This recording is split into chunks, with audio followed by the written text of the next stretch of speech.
channel Cahaya Hati bersama saya Sugianto Sulaiman. Kalau tahun baru, ya selain mengucapkan selamat tahun baru 2025, umumnya kita mengevaluasi apa yang terjadi di tahun 2024. Nah, di tahun 2024 Pak Prabowo bilang negara kita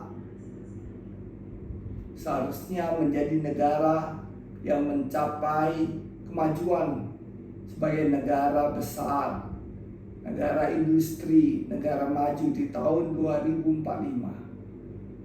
Nah, starting point mulai dari zaman Pak Jokowi, kemudian dilanjutkan Pak Prabowo dan seterusnya. Nah, untuk itu kita harus mengevaluasi atau membaca laporan tahunan dari 2024. Misalnya di mana kedudukan negara-negara kita dibanding negara-negara lainnya. Ternyata berdasarkan survei itu, Indonesia termasuk negara yang sangat religius. Terbukti dari semua warga negara kita mempunyai agama atau mayoritas besar beragama. Lalu bangunan rumah ibadah dari berbagai agama juga sangat banyak. Masjid, gereja, musola, wihara, dan berbagai sebutan rumah ibadah lainnya. Kalau Hindu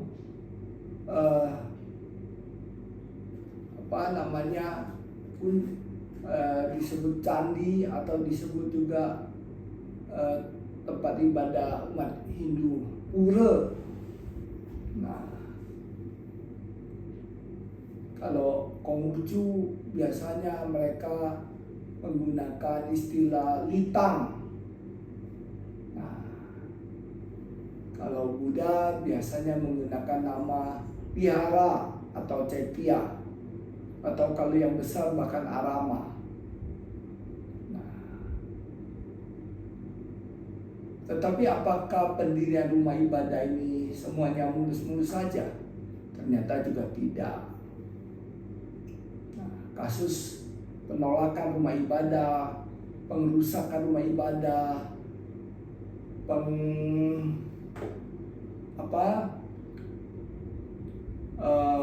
penolakan rumah ibadah, bahkan pembakaran rumah ibadah dan penghancuran rumah ibadah sudah sering kita dengar dengan berbagai alasan. Persoalannya, setelah begitu banyak rumah ibadah,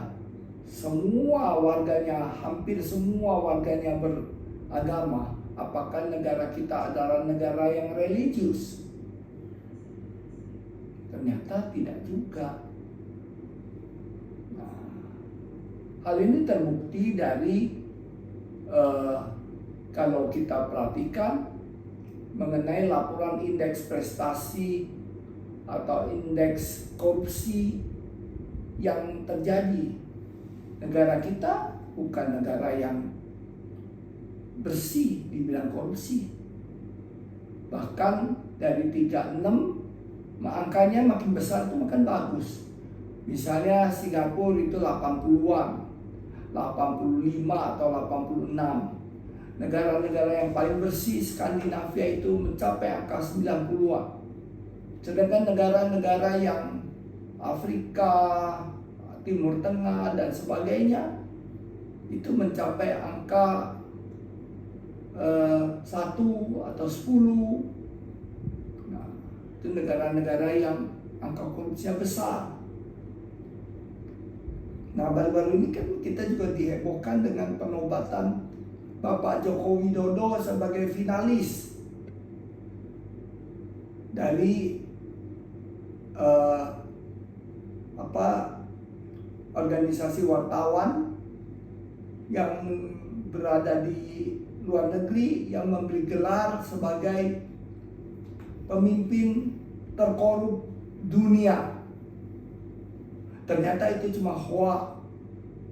Lalu ada rilisnya bahwa yang menjadi juara atau pemenang adalah Bashar al-Assad. Gak ada nama Jokowi. Nah, ini juga permainan-permainan seperti ini yang menyesatkan informasi sehingga menjadi hoax. Itu sangat sering terjadi di negara kita. Nah, kembali ke urusan apakah kita bangsa yang religius? Kalau religius kok angka korupsinya demikian tinggi? Nah, belum lagi kita lihat intoleransi juga berlangsung begitu luar biasa. Kita ingat tahun 2017 ketika DKI melakukan pilkada, itu juga digunakan sebagai salah satu masalah untuk memenangkan pilkada. Jadi justru kita melihat negara-negara yang tidak religius, negara-negara Skandinavia yang boleh kata yang agnostik atau ateis, justru yang menjadi negara-negara yang bersih. Lalu salahnya di mana ini? Negara-negara dunia berkembang bukan hanya di Timur Tengah atau di Afrika, tapi di Amerika Latin yang mayoritasnya juga sangat konsentrasinya tinggi di bidang agama, ternyata juga angka korupsinya jelek.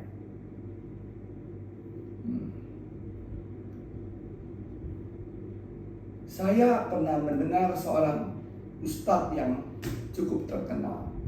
Beliau ini dulu mualaf, saya tidak sebut namanya. Nah, dia bilang begini, jangan lihat umatnya, nanti Anda kecewa. Tapi lihatlah kitabnya. Nah, apakah ujaran ini benar? Saya kira something misleading di situ, sesuatu yang menyesatkan di situ. Jadi kalau kita katakan serius beragama, kita mempraktekkan ajaran agama itu, tapi kemudian menjadi salah, menjadi tidak benar, salah satunya tingkat korupsinya demikian tinggi, apa enggak kita evaluasi itu cara kita beragama, cara kita mempraktekkan kehidupan ini yang katanya berdasar agama. Saya percaya semua agama melarang korupsi. Persoalannya kenapa orang-orang yang beragama itu korup? Kan itu persoalannya. Nah, inilah kita perlu berintrospeksi. Korupnya bangsa kita, korupnya pejabat-pejabat kita, pemegang kebijakan kita. Apakah karena pribadinya yang rakus, yang tidak pernah puas, atau karena sistemnya dibuat begitu, atau karena gabungan, atau karena dorongan masyarakat? Salah satu contoh misalnya, ada seorang politikus, saya juga tidak usah sebut namanya. Dia bilang, masyarakat kita juga masyarakat yang sakit. Kalau nggak ada duit, jangan harap dia bisa milih kita. Nah, jadi menurut sang politikus, masyarakatlah yang mendorong pejabat untuk korup. Nah, apa benar itu? Nah, Setelah pejabat itu memenangkan pertarungan, memperoleh kursi jabatan, lalu ya dia kembalikan modalnya dulu dong. Dengan anggaran yang ada di tangannya. Bayangkan bagaimana APBN, APBD, baik kota, kabupaten, provinsi, itu berada di tangan para pencoleng atau para koruptor. Ya habislah. Nah, apakah salah sistem? Nah, sistem ini kan mereka yang buat, ya kan?